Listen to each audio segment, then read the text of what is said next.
Snow fell softly over the ruins of a forgotten airfield in northern France. Beneath the frost, a team of archaeologists brushed away decades of silence, uncovering the twisted remains of what once was a bomber's fuselage. Its metal was scorched, its markings faded, its story erased. Among the wreckage, a small tin box was found.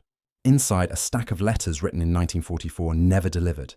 Each page told of men who believed they were fighting for the last dawn of freedom. Their words, trapped in ice and iron, now whisper back to us, asking what their sacrifice truly meant. Chapter 1. Before the Storm. Before the first bombs fell, Europe breathed in uneasy rhythm. The 1930s were years of recovery and denial, of quiet optimism built on fragile ground. In Berlin, factories roared again, flags unfurled across the streets, and speeches filled the air with promises of rebirth. To many, it felt like order returning after chaos. To others, it felt like something darker stirring beneath the surface. Across the Channel, London's mornings were grey and restless. Children carried gas masks to school during drills they didn't yet understand. Newspapers printed stories of rising tensions. But people went on with life.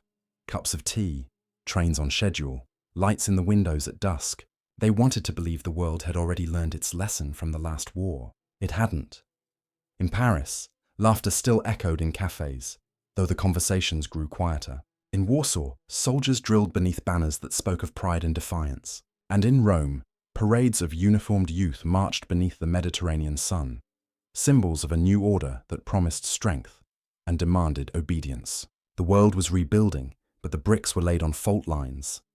By 1938, the map of Europe was shifting once more.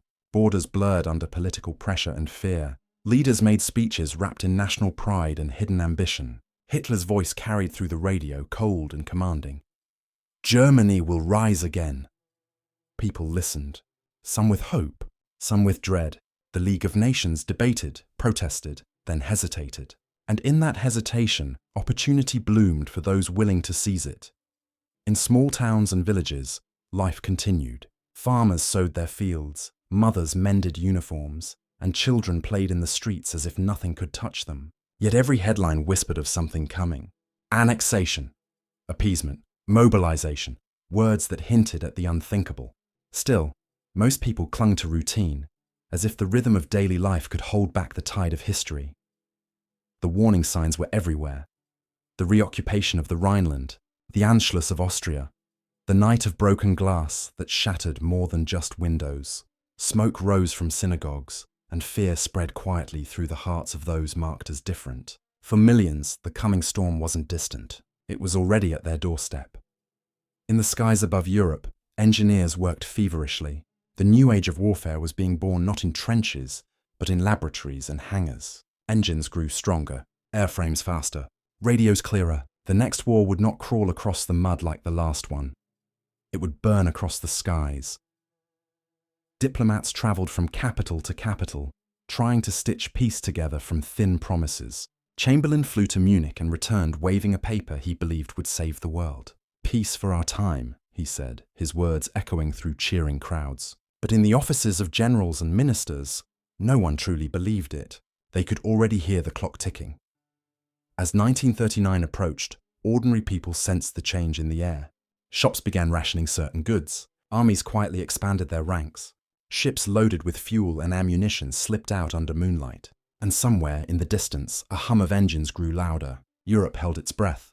It's easy now to see how close they stood to the edge. But in those days, the edge was invisible. It looked like another morning train, another handshake, another promise from a leader who said what people wanted to hear. History, after all, rarely announces itself. It arrives softly, then all at once.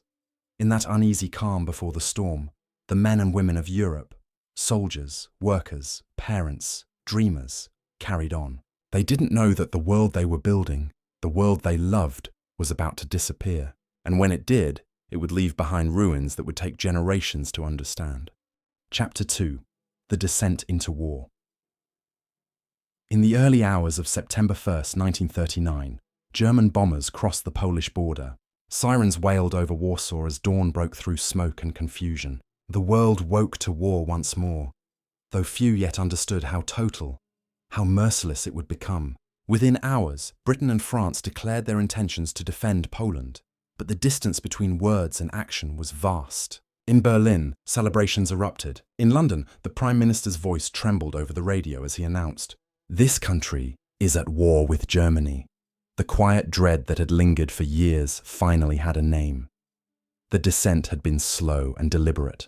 Hitler had tested the limits of the world's tolerance and found them weak. The reoccupation of the Rhineland, the annexation of Austria, the dismemberment of Czechoslovakia, each act met with protest, then silence, each silence an invitation.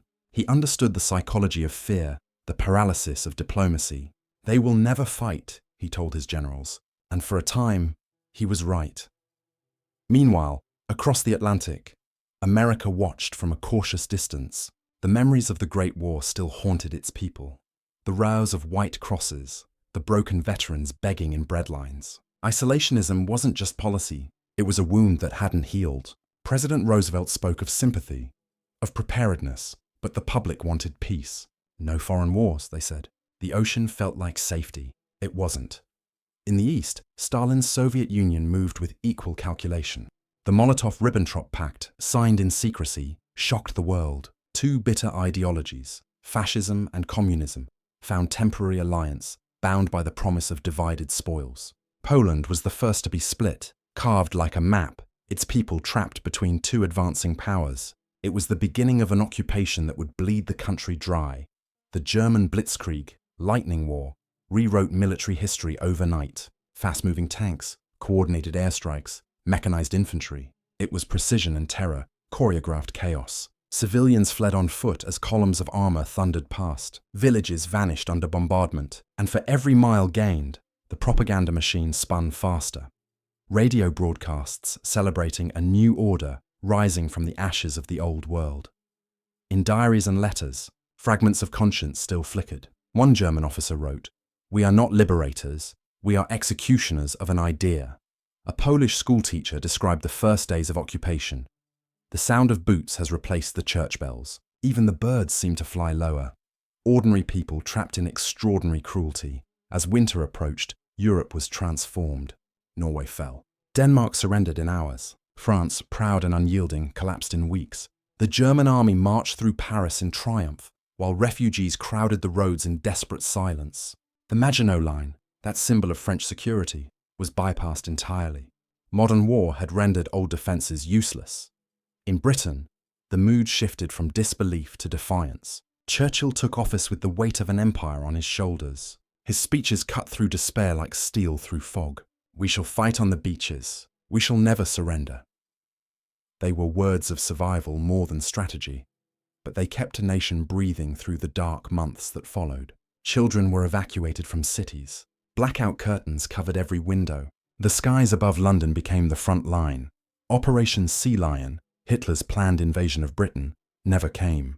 The Luftwaffe tried to break the island first. The Battle of Britain was fought not in trenches, but in clouds. British pilots, some barely out of school, took to the air in Spitfires and Hurricanes, outnumbered but unbroken. "Never in the field of human conflict," Churchill said, "was so much owed by so many to so few." The words were true. The young men who fought that summer carried the hopes of a continent. By 1941, the war stretched like a shadow across the globe. North Africa burned under desert sun. The Balkans fell one by one. Then came Operation Barbarossa, the invasion of the Soviet Union. 3 million German soldiers crossed the border, believing victory would come in weeks. It became the largest military operation in history, and the bloodiest. Cities were leveled, entire populations starved or executed. The Eastern Front consumed everything: lives, resources, sanity. And in December, the illusion of isolation ended. Japanese planes attacked Pearl Harbor, pulling the United States into the conflict it had long hoped to avoid. Roosevelt's words echoed across the airwaves. A date which will live in infamy. America awoke, and the war became truly global. Factories shifted overnight from consumer goods to weapons. Young men enlisted by the millions. Across oceans and continents, humanity was now locked in total war. The ideologies that began as speeches and manifestos had turned into fire and ruin. Fascism, communism, democracy, each fighting not just for power, but for the right to define the future. Behind the battle lines, something even darker took shape. Concentration camps, ghettos, forced labor, mass extermination.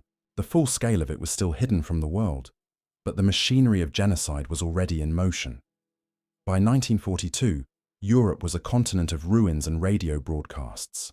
Hope flickered in coded messages, in underground newspapers, in whispers passed in occupied cities. Resistance movements grew from desperation. Men and women who refused to surrender their humanity. They carried pistols, or sometimes just courage. The tide of war had not yet turned, but the will to fight back was alive. The descent into war was complete. The world had chosen sides, and the line between good and evil had blurred beneath the smoke. What began with words now roared with artillery, and no one, anywhere, would remain untouched. Chapter 3: The Inferno of Stalingrad. By the summer of 1942, the German advance had reached the banks of the Volga. Stalingrad, a sprawling industrial city that bore Stalin's own name, became both symbol and obsession. For Hitler, it was pride. For Stalin, defiance. What began as a tactical objective soon turned into a test of will between two empires. It was here that the war's bloodiest chapter would be written. The approach to Stalingrad was a furnace. Dust and heat rose from the steppe as the German Sixth Army pushed forward, armoured columns snaking across fields once golden with wheat. Above them, Stuka dive bombers screamed through the air, dropping waves of explosives that reduced entire districts to rubble. Civilians dug trenches beside soldiers, clutching rifles and hope in equal measure. "Everything is burning," wrote one young nurse in her diary. "The air itself is fire." By late August, the city was under siege. The Luftwaffe's relentless bombardment turned factories, schools, and apartment blocks into blackened shells. More than 40,000 civilians died in a single week. Those who survived hid in cellars, emerging only to scavenge water from burst pipes or snowmelt. The Volga ran red with fuel and blood. Soviet ferries crossed at night, dodging artillery fire to bring reinforcements across the river. Men who often died before they could reach the opposite bank. German troops expected quick victory. What they found instead was a nightmare of close-quarter combat, unlike anything seen before. Every street, every stairwell, every shattered wall became a battlefield. The Red Army fought from basements, sewers, and half-destroyed factories. Snipers haunted the ruins, invisible ghosts among the debris.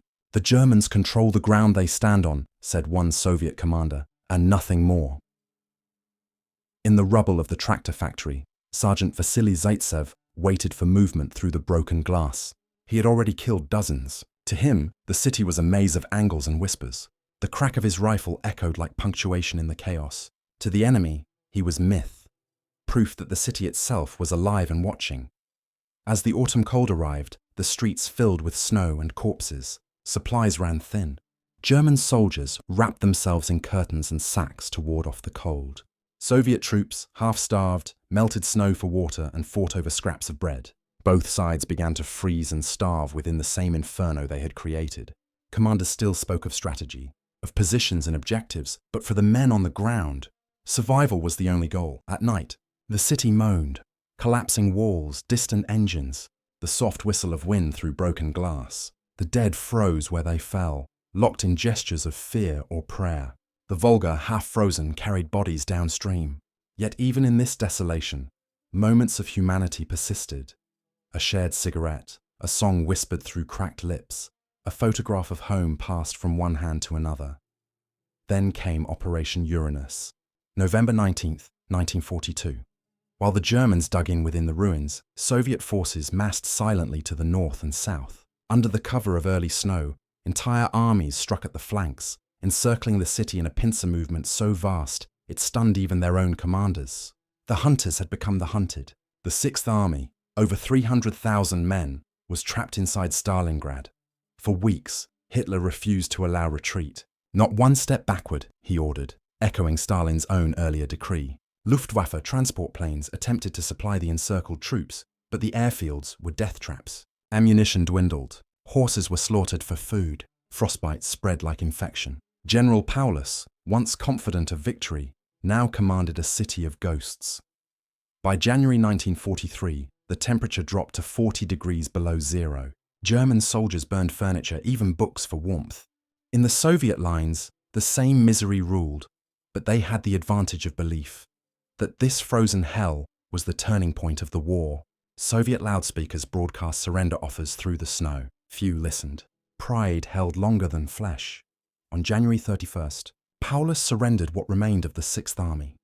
When Soviet troops entered his headquarters, they found him sitting quietly, his uniform immaculate, his face hollow. Hitler had expected him to take his own life. Instead, he handed over his pistol without a word. Outside, tens of thousands of survivors, ragged, frostbitten, starving, stumbled into captivity. Only a fraction would ever return home. Stalingrad was no longer a city. It was a graveyard of steel and bone. Of the million soldiers who entered the battle, more than half would never leave. The victory cost the Soviets dearly, but it broke the myth of German invincibility. Across the world, headlines called it the beginning of the end. Yet for those who fought there, the word victory felt hollow. One survivor wrote, "We won nothing. We only stopped dying." In the frozen ruins, the silence after the final gunfire was haunting. Smoke drifted across the river. Somewhere beneath the rubble, the letters of the dead still waited. Words written to mothers, to wives, to children who would never read them. Stalingrad was no longer just a battle. It was the moment the world realized how much it could destroy and how much it would still have to endure. Chapter 4. Ashes and Echoes. When the guns finally began to fall silent, Europe was almost unrecognizable. Cities that once pulsed with life now stood hollow. Skeletal outlines against grey skies. Berlin, Warsaw, Rotterdam, Dresden. Each a ruin, each a reminder. The sound of war faded, but the silence that followed was heavier still. In that quiet, survivors began to emerge from the shadows, blinking into a world that barely resembled the one they had lost. For the first time in years, the air didn't shake with bombers or the wail of sirens. Instead, there was the slow creak of carts carrying the displaced. Women pushed prams filled not with children, but with belongings. Men searched through rubble for names, for faces, for proof that someone they loved had survived. The war was ending, but for millions, the real struggle was only beginning. In the West, Allied troops moved cautiously through liberated towns, greeted by crowds too stunned to celebrate. In the East, the Red Army advanced through landscapes burned to ash. Between them stretched a continent fractured by ideology and loss. Every victory carried the weight of what had been destroyed to achieve it. As Allied forces crossed Germany, they stumbled upon places that defied belief. Camps surrounded by wire, watchtowers, and silence. Inside were the remnants of humanity's darkest act. Liberation came too late for most. The soldiers who entered Buchenwald, Dachau, and Auschwitz never forgot what they saw. "We thought we were prepared," one American medic wrote, "but there is no training for this." The photographs they took would haunt the conscience of the world. In the Pacific, the war dragged on, relentless and cruel. The atomic age arrived not with warning, but with light. A flash over Hiroshima, brighter than the sun, followed days later by Nagasaki. When Japan surrendered, people cheered in the streets. Yet even in victory, the faces of those celebrating carried exhaustion, not triumph. The cost had been unimaginable. Back in Europe, the process of rebuilding began. Slow, painful, uncertain. The Marshall Plan brought supplies and structure, but not healing. That came, if at all, in moments.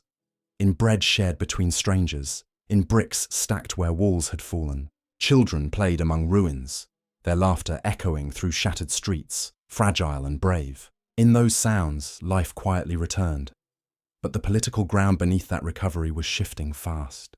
The alliance that had defeated Hitler began to fracture almost immediately. The Soviet Union tightened its grip on Eastern Europe, while the West looked on with suspicion. Iron curtains descended, dividing families, cities, and dreams. The Cold War began before the fires of the last one had cooled. The world had traded one kind of fear for another. For those who had lived through it, memories refused to fade. Soldiers who came home found peace difficult to recognize. Some carried medals, others nightmares. The words shell shock evolved into battle fatigue, and later, PTSD. Different names for the same silence, the kind that settled into men's eyes long after the shooting stopped. One British veteran wrote in his journal, "I came back alive, but I don't know what that means anymore." In the ruins of Warsaw, A pianist sat at a surviving instrument and played for an audience of ghosts. A fragment of Chopin drifting through broken windows. In France, the resistance laid down their weapons and picked up shovels. In Germany, mothers searched through official lists for sons who would never return. Across the Soviet Union, trains brought back those who had survived the front, or carried the ashes of those who hadn't. The reckoning came in Nuremberg. Courtrooms filled with faces once untouchable, architects of the very nightmare that had engulfed the world. The evidence was irrefutable. Documents, films, testimonies. The defense spoke of duty, of orders, of necessity. The judges spoke of humanity. Justice, imperfect as it was, began there, in a room heavy with guilt and truth. Even as verdicts were read, another war had already begun, quieter but just as consuming. The war to remember. Historians, journalists, and survivors tried to record everything before memory itself decayed. Photographs were catalogued, diaries preserved, letters, like those found decades later in a frozen airfield, sealed away, waiting to be rediscovered. The past refused to stay buried. In the decades that followed, nations rebuilt, but the scars never disappeared. Some were visible, in monuments, in cemeteries, in shattered stone. Others were carried inside. A mother who still set an extra plate at the table, a veteran who flinched at thunder, a generation who learned that survival was not the same as peace. By the end of 1945, the war was over on paper, yet the world it left behind was fragile, divided, and haunted. The ashes had settled, but they still whispered. Reminders of choices made, chances missed, and the millions who had vanished into the smoke. History had moved on, but the echoes remained. They still do. Chapter 5. The Weight of Memory. Decades have passed, yet the shadow of that war never truly lifted. It lingers in photographs, in the rusted bones of tanks reclaimed by forests, in the quiet tremor of voices that still recall the sound of sirens. The survivors are fewer now, their stories fading like the ink of their letters. But the legacy they left behind continues to shape the world that followed. History, after all, doesn't disappear. It settles into us. In the years after 1945, nations tried to define meaning out of devastation. The United Nations was born, a promise that humanity could govern its own conscience. Treaties were signed, borders redrawn, lessons declared. Yet beneath every declaration lay the same uneasy truth. Memory is fragile, and peace is never permanent. The war had taught us how easily fear could turn neighbor against neighbor, and how truth could be rewritten with a single speech. For the children who grew up among the ruins, the past wasn't history. It was the landscape of their childhood. They built homes beside bomb craters, went to school in repurposed barracks, played on streets that still smelled faintly of smoke. They learned early that survival wasn't just about living. It was about remembering. Every generation since has wrestled with that same responsibility. Across the world, memorials rose, granite and bronze, solemn and unyielding. The names carved into them stretch longer than memory itself. Visitors walk between them in silence, their footsteps echoing on cold stone. Some weep, others simply stand, unable to find words. In those places, the distance between past and present collapses. The war feels close again, not as history, but as warning. For historians and filmmakers, the task became not just to document what happened, but to understand why. The question still burns. How could an age of science, art and progress descend so completely into barbarity? The answers are complex. Ideology, propaganda, fear, ambition. But none are satisfying. Because behind every decision, every speech, every battle plan, there were ordinary people. People who chose to believe, or to look away. The Cold War that followed ensured the lesson was never simple. The victors turned rivals.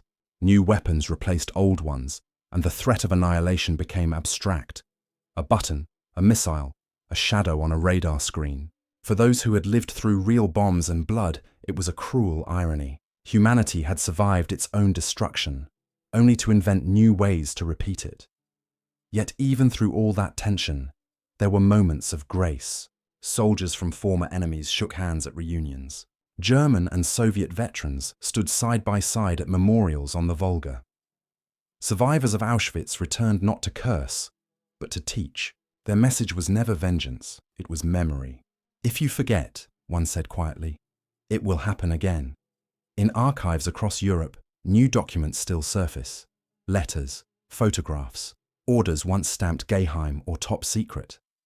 They reveal the small truths behind the grand narratives. The scientist who sabotaged his own weapon. The nurse who hid children beneath hospital floors. The deserter who surrendered to save strangers. The war was a web of contradictions, cruelty and courage intertwined. For the modern generation, the war is distant, flickering in black and white footage, but its consequences remain everywhere. In the structure of our alliances, the boundaries of our nations, the moral vocabulary of our politics. The technologies born in those years, radar, rockets, nuclear power, still shape our world. The ghosts of that era linger not just in memory, but in the machines that define the present. And then there are the letters, like those unearthed from that frozen airfield in France, the words of men who knew they might never return, their handwriting uneven, their hopes simple. They wrote about the smell of home, the weight of the sky before battle, the promise that this would be the last war. They believed the world would learn. In some ways it did. In others, it hasn't. The weight of memory is not just about grief, it's about responsibility. To tell the story again, truthfully, without embellishment or forgetfulness. To look at the faces in those old photographs and recognize ourselves. Because the line between peace and chaos, between civilization and ruin, has never been as thick as we wish to believe. Every generation inherits this history, whether they ask for it or not, and every generation must decide what to do with it, to remember, to question, to guard against the same mistakes. The men who fought, the women who endured, the children who grew up too soon. They left behind more than victory or defeat. They left a warning, written not in ink, but in the scars of the earth. As the last veterans fade into history, their stories become ours to carry. The sound of the sirens may be gone, the smoke cleared, the battlefields quiet, but their echoes remain. And when the wind moves through the grass of those forgotten fields, it still seems to whisper their promise. Never again. Whether the world listens is up to us.